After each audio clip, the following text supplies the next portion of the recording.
ये बात लोगों को समझा क्यों नहीं पा रहे? मौलाना साहब हैं लखनऊ के फिरंगी महली, उन्होंने बाकायदे फतवा निकाला कोरोना के खिलाफ, निकालना पड़ा क्योंकि मौलाना साहब की तकरीरें जब सुनी गई, टीवी पर चली, तो यह शक हुआ कि कहीं और लोगों के मन में भी ऐसी बातें ना बैठ जाएं जो वो मस्जिद में सुना रहे थे मरकज में बैठ के। उनको फतवा निकालना पड़ा बाकायदे। आज सलमान खान को खड़े होकर कहना पड़ा इंडस्ट्री से कि अगर मुझे मानते हो तो कम से कम डॉक्टरों को पत्थर मत मारो। ऐसी नौबत क्यों आ रही है? रोहित भाई, मैं उसी बात को चैनल के माध्यम से कहना चाह रहा हूं कि कोई भी कम्युनिटी 100% खराब नहीं होती। उसके अंदर कुछ शरारती तत्व होते हैं जो इन बातों को लेके आगे बढ़ते हैं। तो इसमें क्या होता है, कम्युनिटी के जो बड़े लोग होते हैं ना, उनका ये फर्ज बनता है कि वो जो है कम्युनिटी के दूसरे लोगों को समझाएं, ये संदेश दें कि भाई ऐसा मत करो। अरे भाई, डॉक्टर्स जो हैं, जिनको हम भगवान का रूप बोलते हैं, आज भगवान का रूप सिर्फ डॉक्टर्स नहीं है, सारी एसेंशियल सर्विसेज वाले जो हैं वो भगवान का रूप ही है। आपके घर अगर भगवान आएगा तो क्या आप उसे पत्थर मारेंगे? किसी भी रूप में किसी भी कम्युनिटी का भगवान आपके घर आएगा तो आप उसे पत्थर मारेंगे क्या? तो मैं और दुनिया का कोई भी डॉक्टर, रोहित भाई, किसी भी मरीज को मारने के लिए इलाज नहीं करता, उसको ठीक करने के लिए करता है। यह अलग बात होती है कि उसकी बीमारी उसके ऊपर हावी हो जाती है तो वो चला जाता है। मेरे घर में मेरा बेटा डॉक्टर है, किस मेहनत से वो काम कर रहा है ये समझ में आता है। आज देश के सारे डॉक्टर्स, और बड़ी शर्म आती है चैनल्स पे ये देखते हुए कि वो औरतें, अनपढ़ औरतें खड़ी होकर पत्थर मार रही हैं, ईंटें मार रही हैं उन डॉक्टर्स को जो उनको बचाने की, उनकी जान बचाने की कोशिश कर रहे हैं। वो सफाई कर्मचारी, वो मीडिया कर्मचारी, वो पुलिस कर्मचारियों को किस तरह से मारा गया है कई स्थानों पे, ये बड़े शर्म की बात है। मैं यहां तमाम बैठे हुए मुस्लिम भाइयों से, जो उस समाज के बड़े लोग हैं, जैसे आज सलमान खान साहब ने बड़ी ही निवेदन से उन्होंने सब लोगों से प्रार्थना की है कि भाई ऐसा ना करें।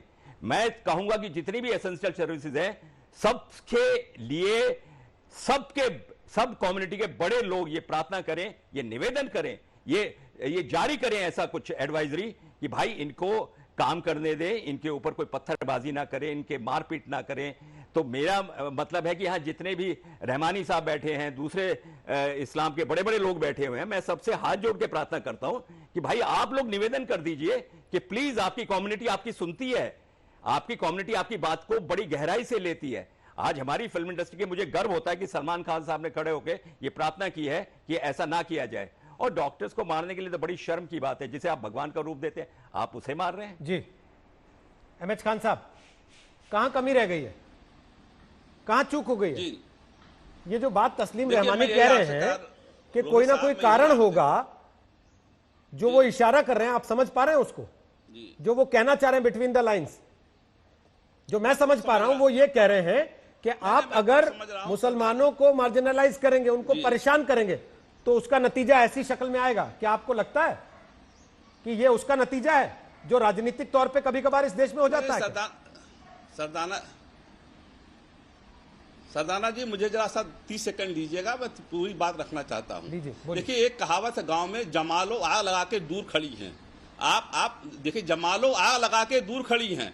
देखिए, ये मौलाना साद ने जो ट्रेनिंग दिया है, आज वो कह रहा है कि हाँ, आप कह रहे हैं कि उसने अपील कर दिया, ट्रेनिंग जो दिया है उस पर अमल हो रहा है।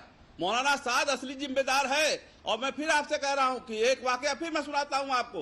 हुजूर सल्लल्लाहु अलैहि वसल्लम, हमारे जो पैगंबर है, उन्होंने कहा कि रात में सोते वक्त 40 घर बाएं 40 घर दाएं देख लो कि कोई भूखा तो नहीं सोया है।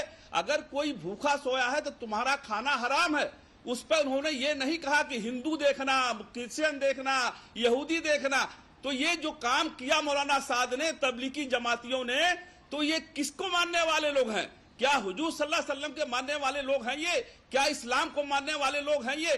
कतई नहीं। मैं कहता हूं, मैं साफ साफ कहता हूं रोहित संधाना जी, बचने की जरूरत नहीं है। ऐसे लोगों को कटघरे में खड़े करने की जरूरत है। और मैं कह रहा हूं कि ये शुरुआती दौर में इन्होंने जो काम किया वो बहुत गंदा काम किया है। इसमें बचने का कोई सवाल नहीं है। हम इसकी जिम्मेदारी लेते हैं कि इन्होंने, तबलीगी जमात ने सारे मुसलमान कौम को बदनाम किया है। और इन लोगों को कतई माफ मत करिए।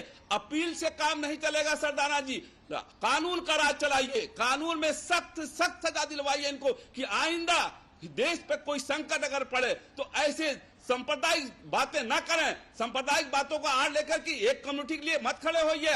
हिंदू, मुस्लिम, सिख, ईसाई आपस में सब भाई भाई, ये हिंदुस्तान का आईन कहता है। और हिंदुस्तान का आईन को जो नहीं मानता है, जो हिंदू मुसलमान करता है, वो देशद्रोही कहलाएगा, वो देश प्रेमी नहीं कहलाएगा। ईश्वर नारायण जी ये आग लगा के बैठ गया घर में, आप कह रहे हैं कि अपील किया, अपील नहीं मानी जाएगी, उसकी कोई मानी जाएगा। उसने ट्रेनिंग जो दिया है वो चल रही है, उसकी ट्रेनिंग चल रही है, उसकी अपील नहीं चल रही है। ठीक है, ओके।